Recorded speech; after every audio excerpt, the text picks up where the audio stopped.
Welcome to the Upshot, Multi-World Disc Golf's podcast about the latest in the disc golf world. I'm the editor, Charlie Eisenhood. Joining me is Josh Mansfield. It is Thursday, June 2nd, and it is time for the Portland Open. Kicking off this weekend, we're back on the Disc Golf Pro Tour Elite Series. 4 rounds in the beautiful city of Portland, Oregon. And, of course, we got your preview coming up in just a moment. Josh, we're kicking off 17 straight weeks of disc golf. There is a tournament every weekend over the next 17 weeks, except one, kinda.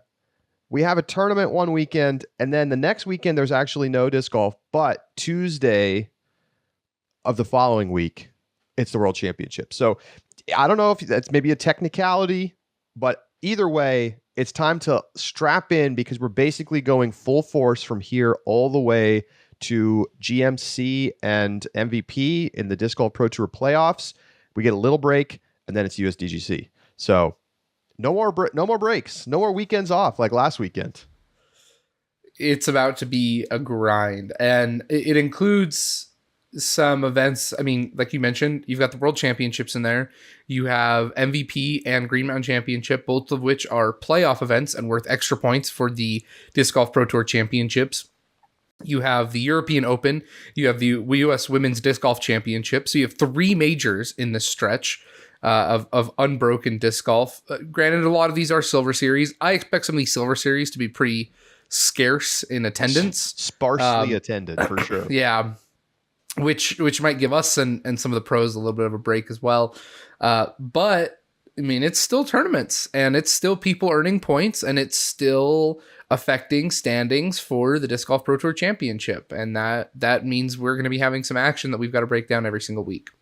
And, you know, we're about 6 weeks away from European Open, which I can't wait to see that. U.S. Women's is right around the corner. So lots to look forward to as we make our march towards Worlds at the end of August, coming up on Labor Day weekend. So going to be a lot of fun. We continue the West Coast swing this weekend. We've got Portland Open, and then next weekend, Beaver State Fling. It's a Silver Series, but it's going to be a good one. I'm excited to see Milo back on tour. I think a lot of people are. So let's talk briefly about this weekend. And Josh, you know, there weren't a lot of notable A tiers, but we did mention on the show last week that Heinola over on the Prodigy Disc Pro Tour in Finland was happening. It's a big, important Finnish tournament. We knew that Evelina Salonen and Henna Blomroos were playing. Evelina gets a dominant victory. Tell us a little bit about it. Yeah, so you take the easy over-under because Evelina wins by 11 strokes. Henna then 17 strokes. So Evelina was 6 over. Henna was 17 over. And then after that, it was 26, 27, 28. So, you know, Evelina and Henna in dominant fashion, as we expected. But here's the part that really shocked me. Evelina was one of the second best putter of the tournament. And really? Charlie, yes, she was. So, and I want you to guess what you think her Circle 1 percentage was. Is it Circle 1 or Circle 1X? Sorry, Circle 1X. Okay. I mean, she's like been in the 40s. I'm going to say 68%. 82%. Wow. Wow. That's an elite number. That's an amazing number. Wow. Okay, that's crazy, Josh. 27 of 33. Do you know how excited this makes me? This is like, okay, Evelina maybe got it back. And maybe now Evelina shows up at the majors and is going to be incredibly competitive. Because do not forget, folks, almost every tournament in the U.S. when she was here on her stretch, she was the best player off the tee.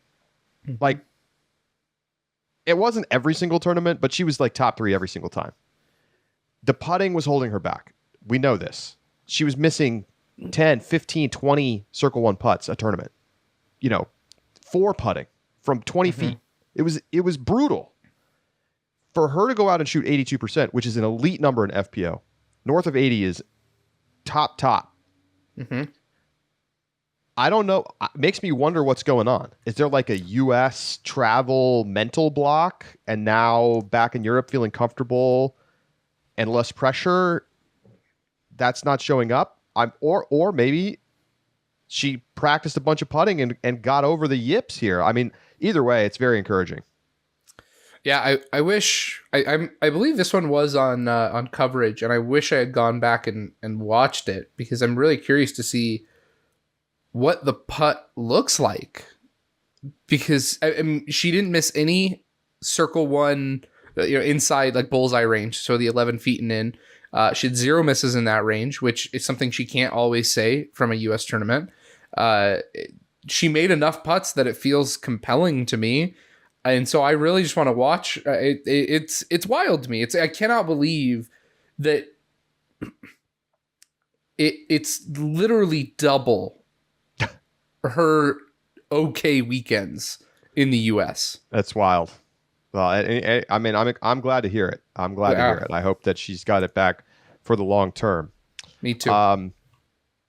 But before we get to the Portland Open preview here, Ricky Wysocki has announced that he will not be competing this weekend, and he's actually going to be sitting out until the Preserve.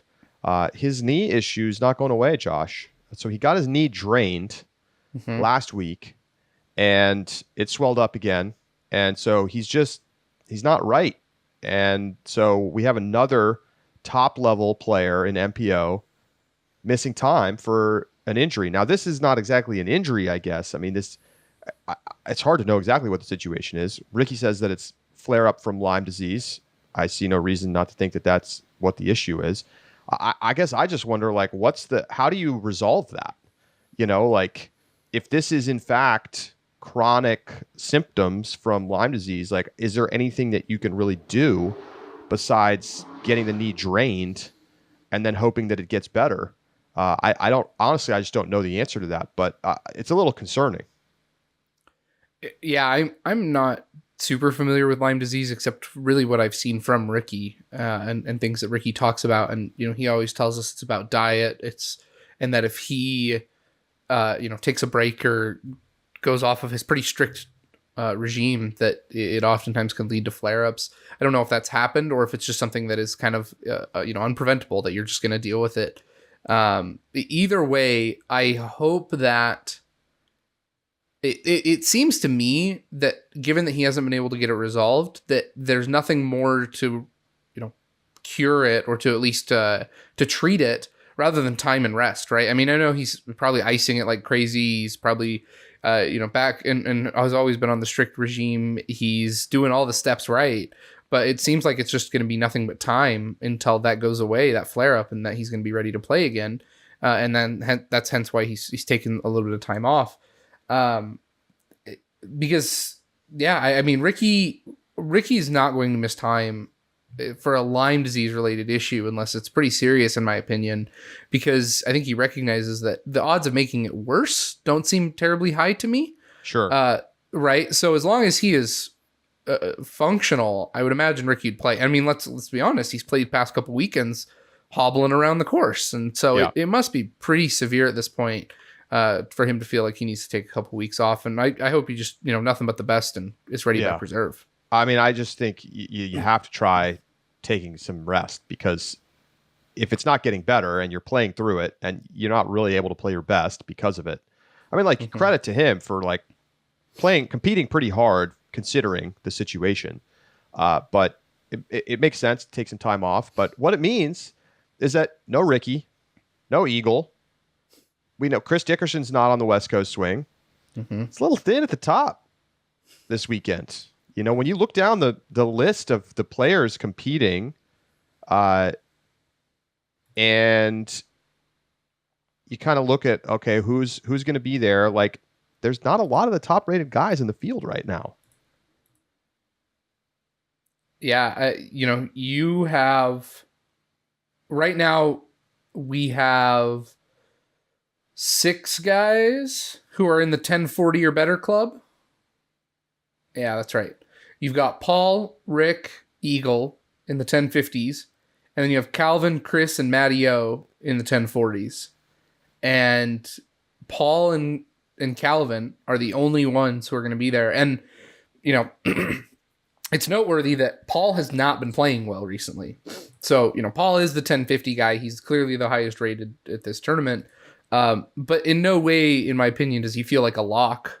No, at the he's top he's not even a podium lock right now. I don't think he's exactly. I really feel like this weekend, more than any, is just a toss-up as to who's going to be able to take it. Because once you get down in the 1030s, you just have a log jam of guys, all of whom I think have a real shot at winning this tournament. So I would not be surprised if we see a unique winner who gets their win here at Portland Open. Yeah, and that might be their only win of the season. I mean, I think clearly, given current form and rating and everything else, Calvin Heimberg's the favorite this weekend. Yes. Second highest rated guy in the field, obviously playing better than Paul right now. And then in the 1030s, you got Kyle Klein, James Conrad, Gannon Burr, Kevin Jones, Adam Hammes, Anthony Barella, Isaac Robinson, Drew Gibson, Joel Freeman, Simon Lizotte, Nico LaCastro, James Proctor, and Nate Sexton. I mean, that all great players. And it feels like any of those guys might pop off, have a great weekend, and get a win. So I agree with you, Josh. I think that there's a chance that we could see somebody new at the top of the tournament. So we will get to our picks in a little bit. Of course, FPO it's a stronger, sort of standard field, no Europeans, but Paige, Katrina, Owen Scoggins, Missy Gannon, Valerie Mondahano, etc. In the field. So let's talk about Portland Open. 4 rounds. This year, they're not just playing at Glendoveer, which was the golf course that was created last year, a golf course layout. Dustin Keegan built a course. First, they're going to start with 2 rounds at Blue Lake, a classic Portland disc golf course. We heard from Aaron Gossage yesterday that it's a little easy for the courses on tour and that double digits is probably in the cards for some of the top players. And then we'll have 2 rounds at Glendoveer. But, Josh, it's a brand new course. I actually don't even know if there's any crossover from last year. They built it on a different part of the property. You can go check out some of the practice round. I think Jomez practice round, they do the full 18 at Glendoveer with Nate and Big Germ playing with Dustin Keegan, the course designer. So if you're looking for a little preview of the action out there, I recommend checking that out. Beautiful, beautiful, beautiful course. I mean, this golf property is spectacularly beautiful. It gives you the Pacific Northwest vibes with the pines. Just extremely aesthetically pleasing. And I think I'm looking forward to watching this weekend specifically because it's so pretty. I think it's a really nice combination too. I mean, obviously you haven't seen Glendoveer. Glendoveer surprised me last year and ended up, there were a lot of things I liked about Glendoveer that I didn't expect. And I think the caddy book was a little bit deceiving, mainly because the caddy book doesn't show elevation. And I thought last year's course in Glendoveer had an excellent use of elevation, whether that be hole 1 was that long downhill carry that made it possible to get there, but the OB was so tight on the left that it was incredibly risky to do so. Hole 14, Kevin Jones blow-up hole, just had the basket on the mound that was elevated well. It was that's like a mini golf hole where you got to get up on the plateau. Brutal. Yeah. So Kevin Jones hole 14, and then hole 18 that when you look at the caddy book is a straight line with nothing really around it, but had an excellent use of down followed by uphill to finish the hole that ended up making it a really compelling hole. And so, Glendoveer used elevation, and Dustin Keegan, tip of the cap, because last year, if you remember, it was kind of a last minute designation that they were going to use Glendoveer. I don't remember if Blue Lakes very quickly became unavailable or what the process was exactly, but I remember Dustin Keegan had something like a couple weeks to design the course, and I thought he did a really good job given the time constraints, and I really enjoyed the coverage last year. I expect this year to be similar in terms of the... I don't see any reason why it's not going to be good as well. The one comment I will make, though, is it feels odd that they're redesigning the whole thing again. And I don't know if that's out of necessity, right? OTB did so because they got access to more property. As you mentioned, Portland. But they used their best holes from last year. They kept them on the course. So I don't know if Glendoveer is not giving them the property they got last year. I don't know the details in it. But I don't know. I don't want my variety on tour to be completely redesigned courses for a tournament every year. Like I know we asked for variety after last season, but this isn't what I meant. So I'm a little bit disappointed by that. And you know, Charlie, one hole in particular that we've highlighted is hole 18. Let's take a look at hole 18. Yeah. Go ahead, Josh. So we're looking at this. It's 1,000 feet. And you know, Charlie, this hole looks awfully familiar. I guess this is just how hole 18 is now. Everyone is just going to make a skinny, long peninsula, like run up to the green, tight keyhole finish. I mean, I get it in some ways, but come on, folks, like let's mix it up a little bit. I don't want to see this same thing. So the thing that sucks is that I liked 18 a lot last year. Loved 18. And so it's kind of a bummer not to see them keep that. Now, you know, we'll see how it plays. But the fact is, Josh, maybe the whole course is improved. It's possible. And we'll have to see how it plays. You know, you would imagine, in theory, it's easier to make a better course when you have a year to make it instead of 2 weeks to make it. Yeah. It's still ultra long. I mean, that was one of the features last year, was that it was very, very long. It still is. MPO layout for Glendoveer coming in at 11,260. That is the longest course on tour so far this year. It may be the longest course on tour, period, this entire season. Blue Lake, about 1,000 feet shorter, 10,220 for MPO. And let's just, you know, remember, Blue Lake, I mean, this is a classic Portland course. It hosted some rounds at the 2019 Portland Open.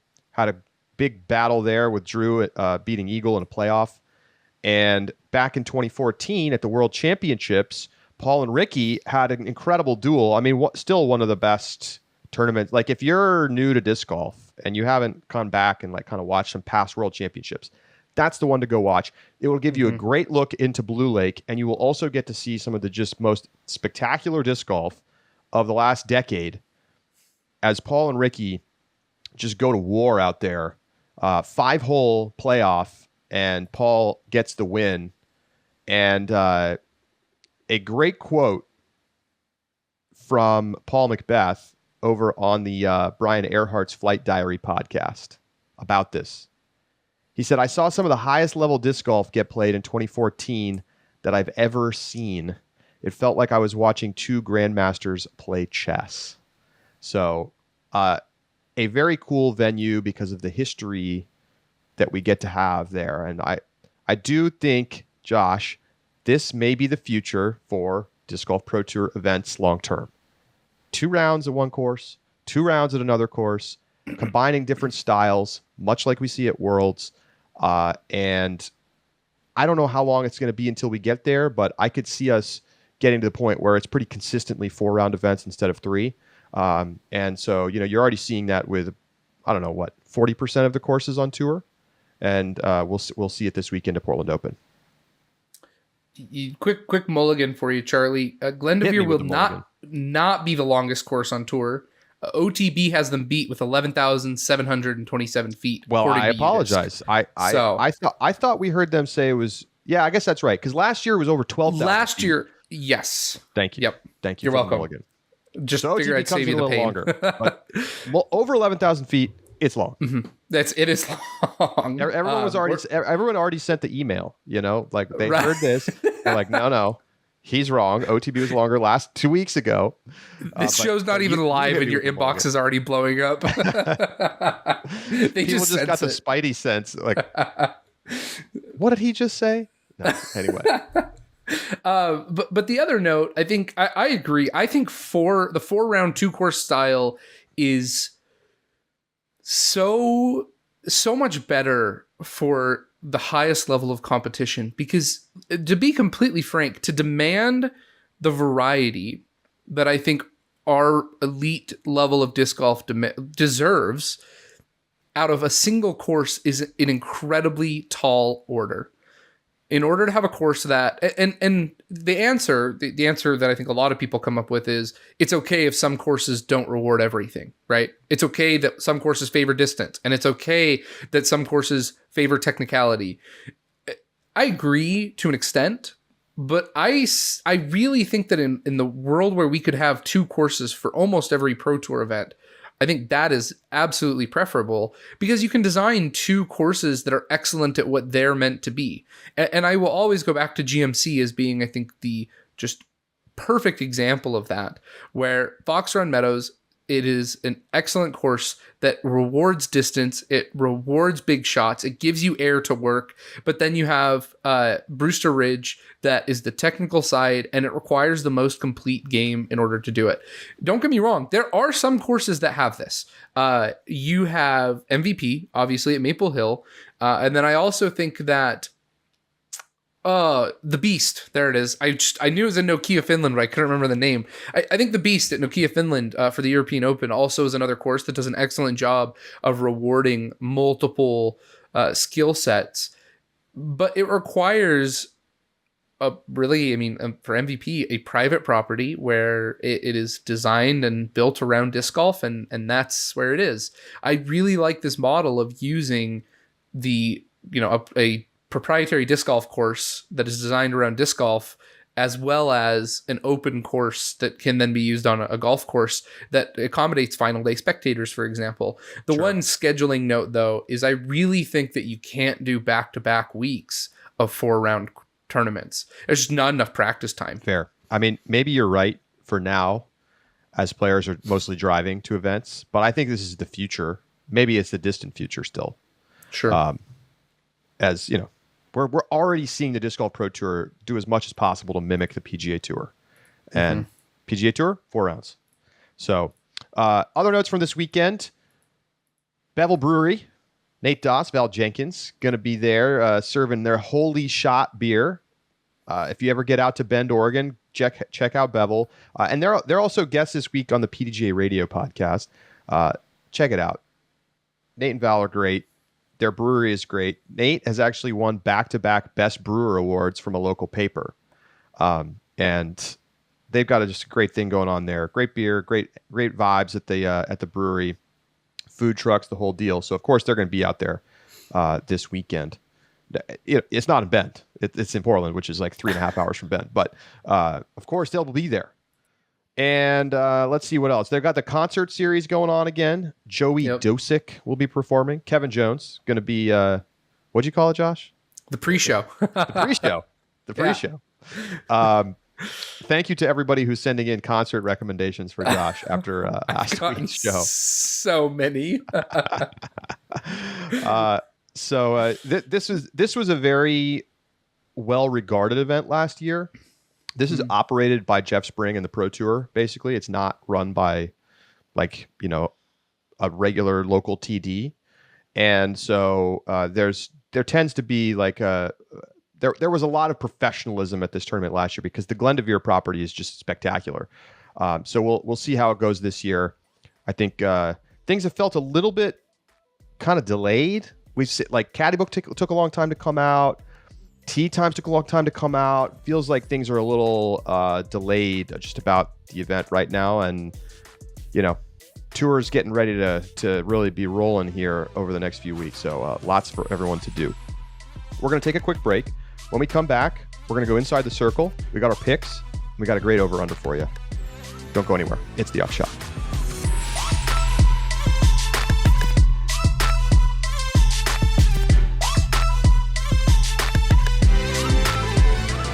The Upshot is presented by Pound Disc Golf, makers of the best bags in the sport.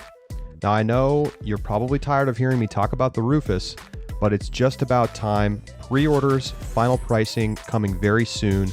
Head over to Pound Disc Golf's Facebook page. It's just facebook.com/Pound Disc Golf, and check out the latest video where Pound owner Levi Hancock takes you through all of the changes to the prototypes in this Rufus. It will be available very soon, so keep your eyes posted to pounddiscgolf.com.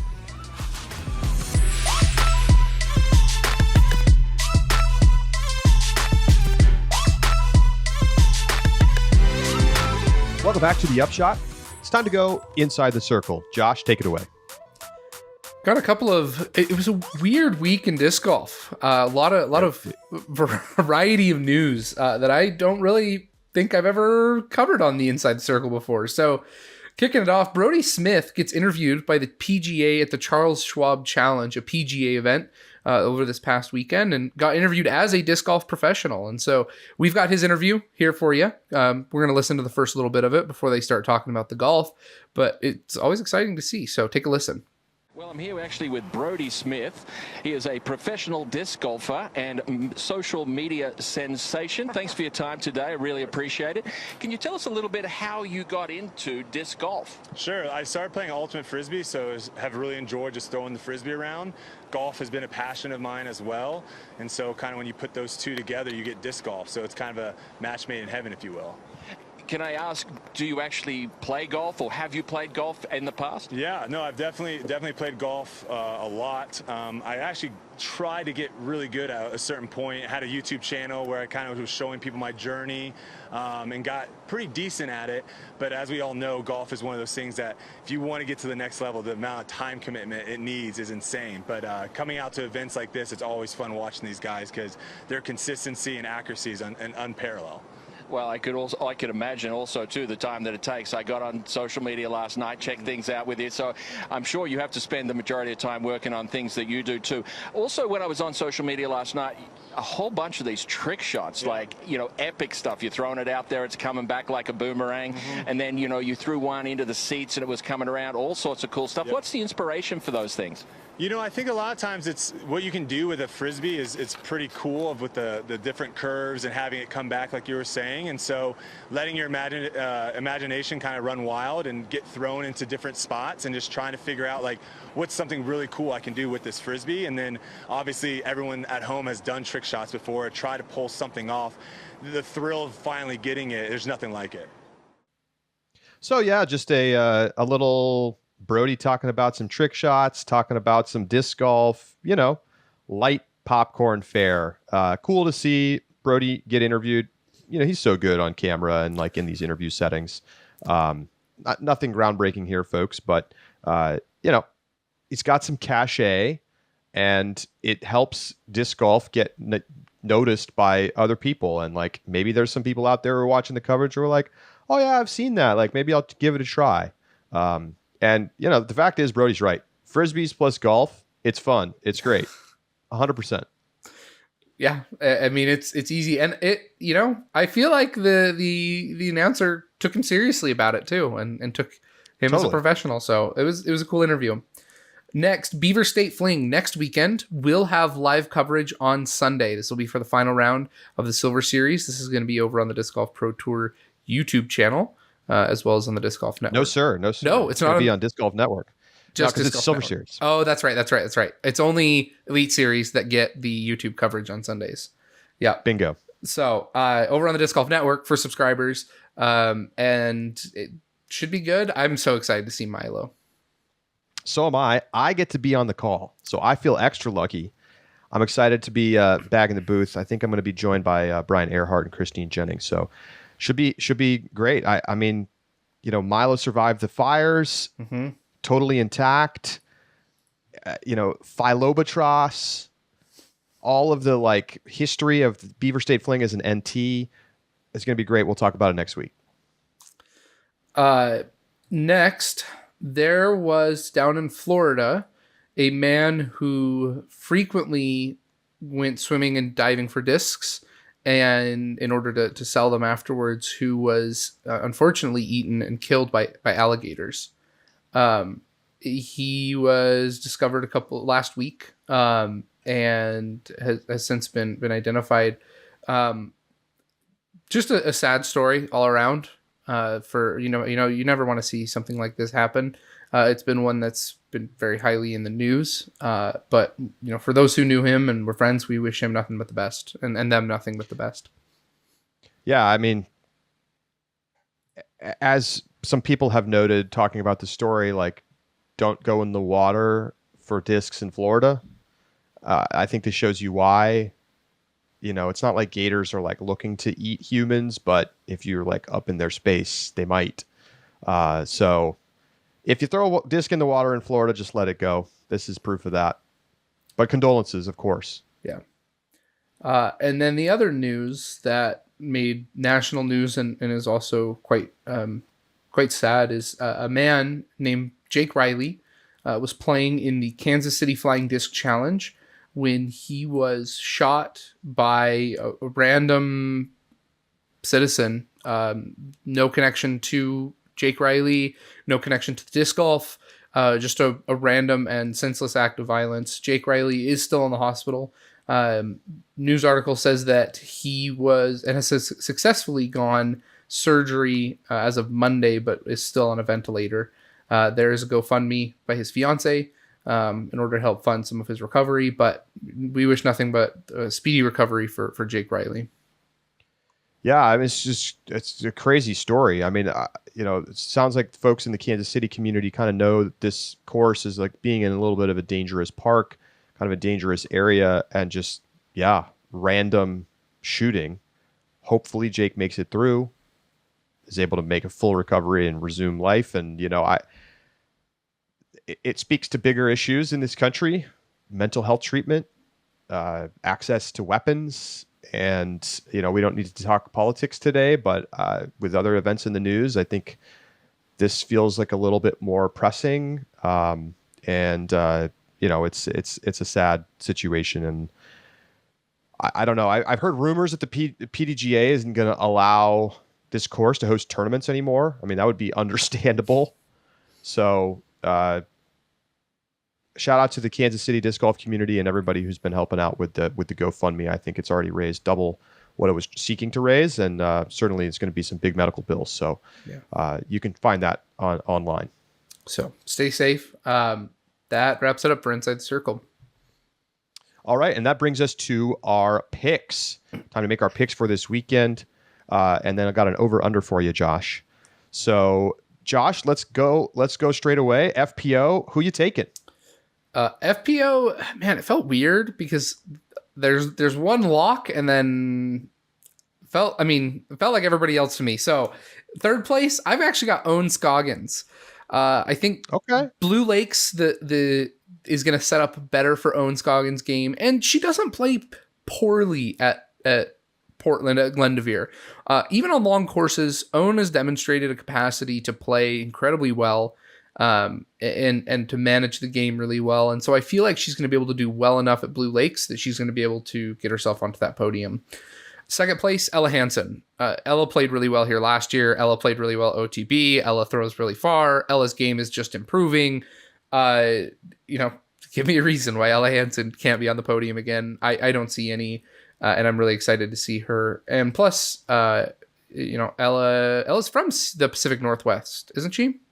She is. Yeah. Yes. So we'll be used to playing in the rain, which there appears to be in abundance this weekend. So I like Ella's chances. But my lock, Paige Pierce. Paige beat Katrina in 2021 when it was at Glendoveer by 3 strokes. In 2019, again, it was canceled in 2020. She beats Katrina by 2 strokes at Blue Lakes.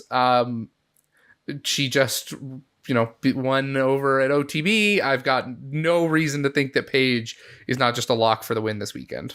You're just putting your tail between your legs and picking Paige to win. Huh? I am. I did. Yeah. Oh, no Paige on the podium at OTB. Oh. Look. If Tina can admit that she was wrong, so can I.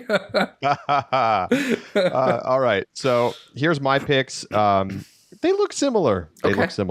I'm going Ella Hansen number 3. Okay. I don't need to say more. You already explained it. I've got Katrina in number 2. I mean, look, I feel honestly, I really thought about picking Katrina to win because it feels like she's been like really close. Like she's had like an amazing round at each tournament, but like hasn't put it together for multiple rounds. I just think that there's a little too much distance being asked of to not pick Paige to win. So I also have Paige. So I've got Paige, Katrina, Ella on my FPO side. On the MPO side, I'm calling for a bounce back weekend for Paul McBeth, but I'm not going to pick him to win. He almost pulled it off last year. Eagle had to hit a big putt to win this tournament, and he did. Of course, sadly, Eagle will not be back to defend his title at Portland Open this year. But Paul and Ricky both lost by 1 stroke to Eagle, and a couple other guys, Kevin Jones, Calvin Heimberg, just a shot off that. I think we could see a logjam at the top again, but obviously we're missing a bunch of the top players this weekend. So anyway, I've got Paul McBeth in third. I have Calvin Heimberg in second. Now, I think Calvin Heimberg is going to be a popular pick to win this weekend, and I get that. There's just some a spidey sense for me. I'm taking Drew Gibson. Ooh. Yeah. Okay. So Drew got the win way back at LVC. I think we've started to see Drew pick it up a little bit. He did not play this event last year, I think maybe he had to withdraw. Yeah, because he hurt his ankle on a tee pad. I don't remember the full details. I think it was during a practice round, or maybe he had to withdraw. But anyway, he's going to be back this year. I feel like the course is set up well for his game, and I don't know. I just have a feeling that this is going to be the weekend where Drew pops off and pulls down another title.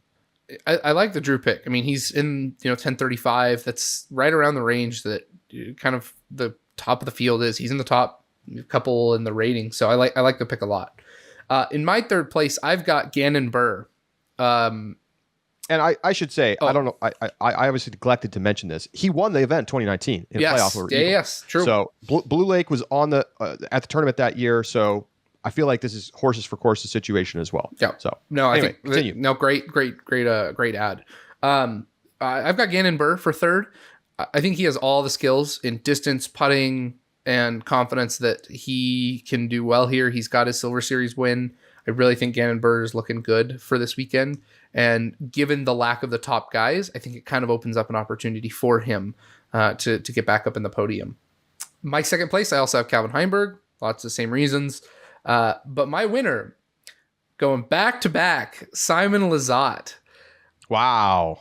Look, Simon Lizotte in 2019 at Blue Lakes was in third place, tied for third behind Drew and Eagle, who were at Blue Lakes. Eagle, again, not here. And then in 2021, he was on lead card going into the final round and ended up losing by a couple strokes, I think in seventh place.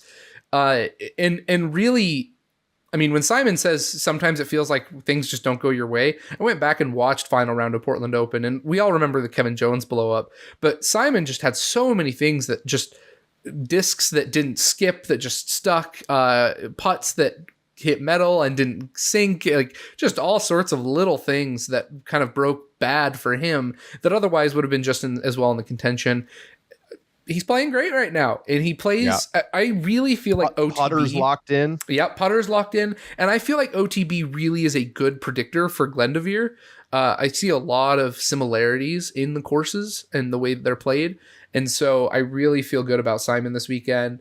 And Simon going back to back would just make me so happy. So I'm making the pick that makes me happy. Like if he wins this weekend, like he's like in Player of the Year conversation. Yeah. Just like that. So, I mean, I love the pick. It would not be surprising at all for me to see Simon on the podium. Love the pick. All right, I got a different kind of over-under. Okay. We've been doing the same thing. We've been in a little bit of a lull, routine, boring. No, we're mixing it up, okay? Good luck picking the over-under on this one. I also ask myself to get some good luck. I want to know over-under the number of OB strokes taken on hole 18 combined in MPO and FPO. Okay, entire tournament? So, entire tournament. Okay. 4 rounds. Wait. Sorry. Specifically at Glendoveer. So 2 rounds. Specifically at Glendoveer, yes, 2 rounds. Okay. So, hole 18. Okay. 1,000 feet for MPO. Yep. Long peninsula of safe area with OB all around.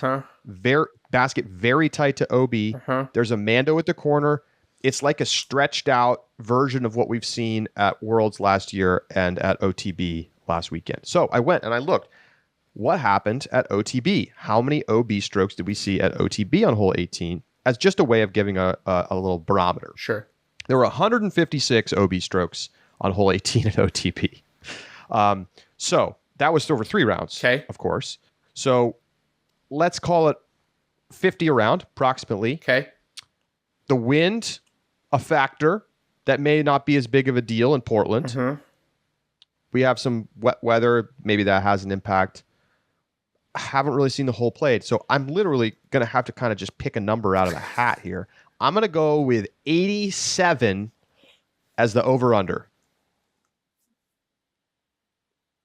87 OB strokes at Glendoveer on hole 18. There are the exact same number of players in the field this weekend as last at OTB. So that's comparable. Let me grab a coin and just flip it, and then I'll let you know. No, let's see. Interesting. Okay, hold on. Never mind.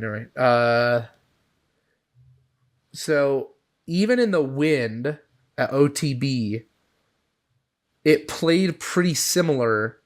No, it's definitely less. Yeah. Definitely it's different less. From round to round. I'm going to take the under.